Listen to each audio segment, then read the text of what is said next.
दोस्तों, बहुत सी फैमिलीज़ में बचपन से सिखाया जाता है ज़्यादा पैसा मतलब ज़्यादा प्रॉब्लम।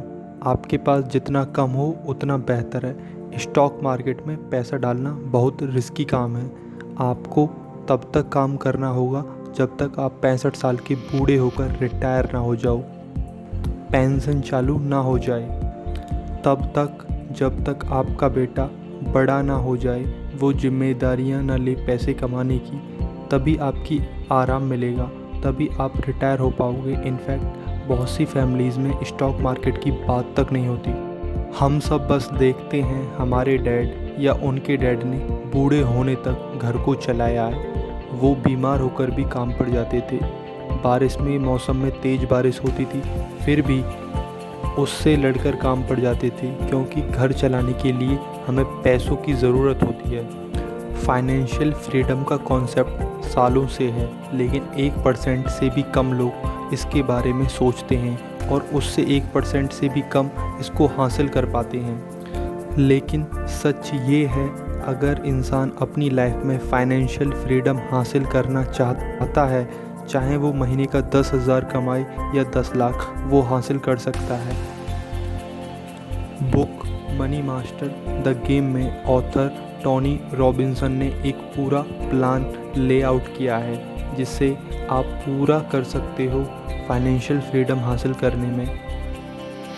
अगर आप सच में डिज़ायर करते हो तो इस बुक को लिखने के लिए उन्होंने दुनिया के सबसे नॉलेजेबल और एक्सपर्ट जैसे Warren Buffett, Charles Schwab, Carl Icahn, Ray Dalio की इंटरव्यू लिए और उन्होंने एडवाइस ली। ये लोग जो सेल्फ मेड बिलियनियर्स हैं, शायद हम अपनी पूरी लाइफ में मिल भी पाएँ। उन्होंने एडवाइस इस बुक में स्टेप बाय स्टेप लिखी है, जिसकी समरी मैं आपके सामने लाया हूँ। उससे पहले मैं चाहता हूँ आप इस चैनल को सब्सक्राइब करें, क्योंकि फाइनेंस, इन्वेस्टिंग और स्टॉक मार्केट आप सबसे पहले देख सकेंगे, ताकि फाइनेंशियल फ्रीडम अचीव कर सकें। तो चलिए शुरू करते हैं। किताब ऑलमोस्ट 700 पन्नों की है, जिसको ऑथर ने 7 सेक्शंस में डिवाइड किया है। पहला स्टेप बात करता है जंगल के बारे में। जिस तरह आप एक घने जंगल में इंटर करते हैं, आपको पता नहीं होता कौन सा जानवर कहाँ से कौन आ जाए, उसी तरह जब ज़्यादा पैसा कमाने लगोगे तो आपको पता नहीं चलता मदद के नाम पर कौन आपको लूटने आया है। रियल लाइफ की प्रॉब्लम जंगल से ज़्यादा बड़ी होती है। वो इसलिए जंगल में जो आपको साफ साफ पता होता है कि आपका दुश्मन कौन है। अगर आपके सामने शेर आ जाए तो आपको पता है कि वो आपकी जान लेगा ही। वो शेर आपको झूठी कहानियाँ नहीं सुनाएगा, जैसे रियल लाइफ में बहुत सारे लोग जैसे fake coaches, stock market broker, banker, financial adviser ज़्यादातर अपने का फ़ायदा देखते हैं। ऐसे लोग उन लोगों की लाइफ में आते हैं जो थोड़ा पैसा कमाने लगते हैं, और इसीलिए लोग ना जानते हुए उनके शिकार बन जाते हैं। इनफैक्ट हम खुद के दुश्मन हैं। बिना लॉजिक के डिसीज़न लेते हैं, लालच में आते हैं, और आलस के आने से तो इसीलिए आपके अमीर बनना है। तो और इम्पोर्टेंट सबसे ज़्यादा ये है कि आपको अमीर रहना है, तो उसके लिए आपको खुद पर भरोसा करना होगा। वो आप तभी कर पाओगे जब आप इतने एक्सपीरियंस और नॉलेजेबल होगी। ये था इस बुक का step 1, welcome to the jungle. Section 2, know the rule before you get in. यहाँ ऑथर हमें सिंपल एडवाइस दे रहे हैं। हमें कंज्यूमर से शिफ्ट होकर ओनर बनना होगा। मतलब सिंपल है, आपको एप्पल फ़ोन नहीं ख़रीदना, आपको एप्पल कंपनी को ही ख़रीदना है। अगर आप पैसे के बारे में इतना नहीं सीख रहे, जैसे इन्वेस्टिंग, फाइनेंस के बारे में, तो आप बहुत बड़ी गलती कर रहे हो, क्योंकि आपकी लाइफ का आधे से भी ज़्यादा टाइम पैसा कमाने में और बाकी का टाइम उस को बचाने में और खर्च करने में निकल जाता है। इसीलिए इन्वेस्टमेंट के बारे में बेसिक चीज़ें पता होना ज़रूरी है। जैसे सबसे ज़्यादा प्रॉफिट लॉन्ग टाइम में कहाँ मिलता है, इसका आंसर है स्टॉक मार्केट। हमारी इंडियन मेंटलिटी कुछ ऐसी है कि रियल एस्टेट बेस्ट इन्वेस्टमेंट है या गोल्ड बेस्ट इन्वेस्टमेंट है। अगर आप बहुत मेहनत करके अपने गले में पैसे जोड़कर या शायद एक होम लोन लेकर एक दुकान या दूसरी दुकान या घर को रेंट पर चढ़ाकर आप आराम से रह सकते हो, यही लोगों की सोच होती है। और इसी को फाइनेंशियल फ्रीडम का मतलब दूसरा घर या दूसरी प्रॉपर्टी, उसको रेंट से हमारा खर्चा निकलता रहेगा। लेकिन मैं कहता हूँ इक्विटी सबसे बेस्ट इन्वेस्टमेंट है। ये सिर्फ मैं नहीं कह रहा, दुनिया के सबसे बड़े एक्सपीरियंस्ड इन्वेस्टर कहते हैं। अरे सब लोग कहेंगे स्टॉक मार्केट बहुत रिस्की है, उसमें पैसा डूबने का खतरा होता है। वो रिस्की है क्योंकि आपको उसकी नॉलेज नहीं है। फाइनेंस की दुनिया में ऐसे बहुत से रूल हैं जो आप गेम खेल कर ही सीखते हो। अगर आप इन रूलों को जितना जल्दी जानो उतना अच्छा है। जैसे ऑथर ने इस बुक में कुछ रूल लिस्ट किए हैं। इनमें से एक है, आप कुछ सालों की नॉलेज से मार्केट को बीट नहीं कर सकते। स्टॉक मार्केट इंडेक्स फंड जैसे सेंसेक्स निफ्टी से ज़्यादा कंसिस्टेंट रिटर्न नहीं कमा सकता। तो कहने का मतलब ये है, हर 100 में से सिर्फ 4 म्यूचुअल फंड इंडेक्स ही अच्छा रिटर्न देंगे लॉन्ग टर्म में, इंडिया में और हर जगह।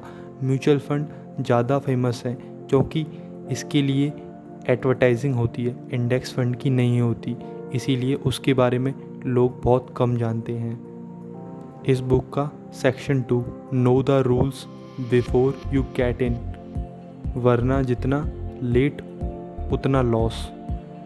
Section 3, what the price of your dream, अगर आप 10 लोगों को पूछोगे उन्हें अपने ड्रीम्स को पूरा करने के लिए कितना पैसा चाहिए, एकदम आराम की ज़िंदगी जीने के लिए, 10 में से 9 लोग कहेंगे 10 करोड़, 100 करोड़। ये एक रैंडम नंबर है जो उनके दिमाग में आता है। हर आदमी विश करता है ज़्यादा और प्रॉब्लम वहीं से शुरू होती हैं। अगर आप सच में फाइनेंशियल फ्रीडम अचीव करना चाहो तो एक एग्जैक्ट अमाउंट कैलकुलेट करना होगा। आपकी फैमिली में 4 लोग हैं, उनको टोटली खर्चा होता है 30,000 रुपये पर मंथ, मतलब साल का 3.6 लाख, मतलब आपको 60 लाख रुपए चाहिए फाइनेंशियल फ्रीडम अचीव करने के लिए। आप कहेंगे वो कैसे हो सकता है, वो मैं बताता हूँ। अगर आप 60 लाख रुपए किसी बैंक में फ़िक्स डिपॉजिट में डालते हो तो आपको 6% मिनिमम इंटरेस्ट मिलेगा ही, वो होता है साल का 3.6 लाख। यानी आप 60 लाख रुपए एक बार बैंक में डाल दो तो फिर बैंक हर साल आपको 3.6 लाख देगी और फिर आपको काम करने की ज़रूरत नहीं।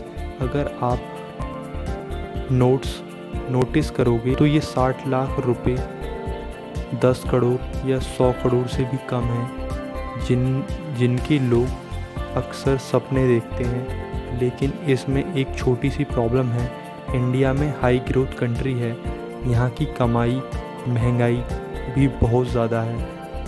आने वाले कुछ सालों में 3.6 लाख कम पड़ेंगे क्योंकि चीज़ों के दाम महंगे होते हैं। इसीलिए डेप्ट फंड एक का मैं फ़ैन नहीं हूँ बिल्कुल भी। अगर आप कोई इक्विटी फंड में पैसा डालोगे तो इन्फ्लेशन रेट से बेटर रिटर्न देता है। आपको इनिशियल इन्वेस्टमेंट कम होता है, फाइनल रिटर्न ज़्यादा होता है। ये आप खुद ही अच्छी कंपनी में स्टॉक ले लेते हो तो हमेशा आप कंपनी का स्टॉक ले लिया तो अच्छा डिविडेंड पे करती है कंपनीज, जैसे ITC, कैस्ट्रॉल इंडिया, हिंडाल्को या कोई और, जिससे हर साल आपको डिविडेंड भी मिलेगा, जिससे आपका एक्सपेंस कवर होगा। साथ ही साथ इसका स्टॉक प्राइस भी बढ़ता रहता है। इसको ऑथर कहते हैं लाइफ टाइम इनकम प्लान। लेकिन स्टॉक में डायरेक्टली इन्वेस्ट करना रिस्की है क्योंकि आपको उस कंपनी की इन्फॉर्मेशन को रिसर्च करना होता है, आपको उतनी नॉलेज होनी चाहिए। यहाँ मैं कोई स्टॉक रिकमेंडेशन नहीं दे रहा, लेकिन मैं ये बता रहा हूँ हम आसानी से ज़रूरी इन्फॉर्मेशन हासिल कर सकते हैं और अपनी फाइनेंशियल फ्रीडम को अचीव कर सकते हैं। ये तभी होगा जब आपके पास एक एग्जैक्ट अमाउंट कैलकुलेटेड होना चाहिए और प्रॉपर नॉलेज होनी चाहिए। अगर आप सपना देख रहे हो करोड़पति बनने का, तो वो सिर्फ सपना ही रह जाएगा। इस बुक में ऑथर ने एब्सोल्यूट फाइनेंशियल फ्रीडम को गोल बताया है, जिसे आप एक बड़े पहाड़ का सबसे ऊंचा हिस्सा समझ लो। वहां पर पहुंचने के लिए अपने गोल्स को 5 छोटे गोल्स में डिवाइड कर दो। सबसे पहला, फाइनेंशियल सिक्योरिटी। आप कुछ साल मेहनत करके इतना सेव कर लो कि राशन पानी, बिजली का बिल, ये सब एक्सपेंस कवर हो सकें। फिर आपको जॉब छोड़ने का भी डर नहीं रहेगा। महीने का खर्चा कवर हो जाएगा, जो अक्सर लोगों की आधी सैलरी के बराबर का होता है। जब आप इतना कर लोगे तब आपको जॉब से निकलने का डर भी नहीं रहेगा, क्योंकि लोग अक्सर जॉब नहीं छोड़ पाते क्योंकि उनको ये डर लगा रहता है वो अब आगे कैसे सरवाइव करेंगे या अगली जॉब कितने टाइम में मिलेगी, तब तक वो बिजली का बिल, राशन पानी कैसे चलाएंगे। अगर आप अपने लिए फाइनेंशियली सिक्योरिटी क्रिएट करते हो तो फिर प्रॉब्लम इतनी बड़ी नहीं रहेगी। फिर दूसरा गोल है फाइनेंशियल विटैलिटी। फिर तीसरा है फाइनेंशियल इंडिपेंडेंस, जिसके अक्सर कुछ लोग सपने देखते हैं। फाइनेंशियल इंडिपेंडेंस एक ऐसा गोल है जिसमें आपका महीने का खर्चा कवर होता है। आपको काम करने की बिल्कुल ज़रूरत नहीं। जब आप इस स्टेज पर पहुंचते हो तो आप एक ऐसा प्रोफेशन चुन सकते हो जिसको करके आपको खुशी मिलती हो। आपके पास ज़्यादा फ्री टाइम होगा क्योंकि आपका पैसा आपके लिए काम कर रहा है। फ्री टाइम मतलब ज़्यादा अपॉर्चुनिटी, कुछ नया शुरू करने की, कुछ बड़ा सोचने की। फिर आप goal number 4, financial freedom achieve कर सकते हो। इसके बाद आप एब्सोल्यूट फाइनेंशियल फ्रीडम, ऑथर इस बुक में अल्टीमेट गोल कहते हैं। एब्सोल्यूट फाइनेंशियल फ्रीडम पर जब आप पहुंच जाओगे तो आपका पैसिव इनकम इतना होगा कि आपके खर्चे और प्लस लग्जरी लाइफ को भी अफोर्ड कर पाएगा। ये सब सुनने में बड़ा आसान लगता है लेकिन रियलिटी में बड़ा मुश्किल है। आपको कई साल लग जाते हैं यहाँ पहुँचने में, लेकिन आप सेविंग और इन्वेस्टमेंट की आदत डालो तो कुछ भी नामुमकिन नहीं है, यहाँ पहुँचा जा सकता है। फिर इन्वेस्टिंग की आदत डालो, फिर इस प्रोसेस को ऑटोमेट कर दो, जैसे SIP के थ्रू। सैलरी आते ही ऑटोमेटिकली बैंक से डिडक्ट हो जाएगी। फिर शुरू में मुश्किल लगेगा लेकिन फिर बाद में आपको आदत पड़ जाएगी। जब आप इस पहाड़ में थोड़ा ऊपर चढ़ जाओगे, बाकी का सफ़र फिर अपने आप तय हो जाएगा, क्योंकि स्टार्ट में ही सबसे ज़्यादा मुश्किल होती है। फर्स्ट स्टेप ही काफ़ी डिफ़िकल्ट होता है, फिर आगे के स्टेप बड़े इजी होते चले जाते हैं। में लोग हमेशा गिव अप कर जाते हैं। सेक्शन 4 सबसे इम्पोर्टेंट अपनी लाइफ का इन्वेस्टमेंट डिसीज़न लो, वो है एसेट एलोकेशन। मतलब आप अपना पैसा कहाँ कितना रखते हो वो मैटर करता है। दोस्तों, पैसा सबके पास होता है थोड़ा बहुत, मैटर ये करता है हम उसको कहाँ रखते हैं। कुछ लोग पैसे कमाकर घर में रखते हैं, कुछ लोग पैसे से रियल एस्टेट में इन्वेस्ट करते हैं, कुछ लोग इक्विटी में इन्वेस्ट करते हैं जिसे हम शेयर मार्केट कहते हैं। आप मुझे बताइए, आज तक आपने कोई एक ऐसा इंसान देखा है जो बैंक में पैसे रखकर और उसके इंटरेस्ट से अमीर हुआ हो? आप जितना जल्दी इक्विटी फंड में इन्वेस्ट करोगे, स्टॉक्स में इन्वेस्ट करोगे, उतना अच्छा है, क्योंकि आपकी हिम्मत उतनी जल्दी खुलेगी। क्योंकि जब आप 30-40 क्रॉस कर जाओगे तब आप इतना बड़ा रिस्क लोगे नहीं। Section 5 create a life time income plan. ये सेक्शन 5 ऑथर ने बहुत बड़े इन्वेस्टर रे डैलियो की मदद से लिखा है। रे डैलियो बहुत बड़े हेज फंड के मैनेज करते हैं, बहुत ज़्यादा फीस चार्ज भी करते हैं, लेकिन ये सब ऑथर ने फ्री में किया है। रे डैलियो ने बताया आप 30% इन्वेस्ट स्टॉक में कर सकते हो, 15% शॉर्ट टर्म बॉन्ड में, 40% लॉन्ग टर्म बॉन्ड में, 7.5% गोल्ड में, 7.5% कमोडिटी में। तो इसमें आपको रिस्क मैनेज हो जाएगा और आप इंडेक्स को भी बीट कर दोगे। Section 6 invest like top 0% do. इसका मतलब ये कि आप उस तरीके से इन्वेस्ट करो जो दुनिया के सबसे अमीर लोग इन्वेस्ट करते हैं। इस सेक्शन में ऑथर ने हमें बहुत अमीर लोगों के इंटरव्यू के नोट दिए हैं, जिसमें से कुछ इम्पोर्टेंट लेसन ये हैं।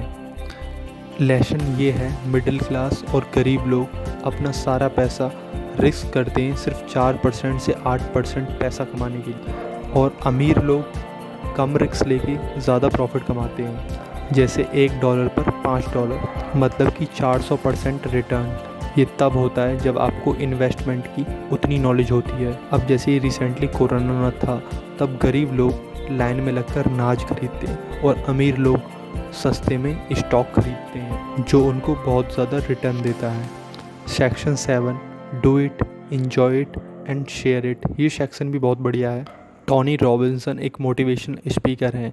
वो कहते हैं, जब आप पैसा कमा लेते हो तो वो पैसा आपके लिए काम करता है, आपको फ्री टाइम देता है। उस फ्री टाइम को आप कहीं पर भी लगा सकते हो, अपनी हॉबीज़ पर, कहीं पर भी आप वेकेशंस पर जा सकते हो, या उस पैसे को आप गरीब लोगों को दान भी कर सकते हो। असलियत में गरीब लोगों को दान करने से ज़्यादा खुशी होती है, क्योंकि आप ज़रूरतमंदों की मदद कर रहे हो।